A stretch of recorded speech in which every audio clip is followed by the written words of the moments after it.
À son retour du sommet européen, la première ministre Beata Szydło a été félicitée vendredi soir par le président polonais pour sa ténacité. La première ministre a pourtant essuyé jeudi un camouflet diplomatique.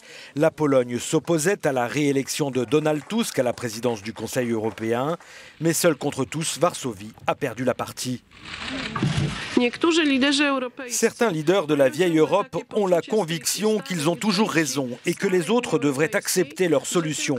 Mais ce n'est pas comme cela que cela devrait fonctionner, a déclaré Beata Szydło.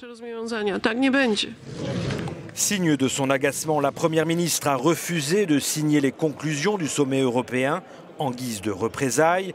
La Pologne s'est aussi élevée contre l'idée de lancer une Europe à plusieurs vitesses après la sortie du Royaume-Uni de l'Union européenne.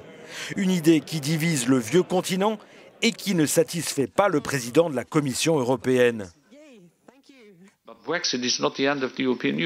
Le Brexit n'est pas la fin de l'Union européenne, ni la fin de tous nos développements, ni celle de nos ambitions continentales, a expliqué Jean-Claude Juncker.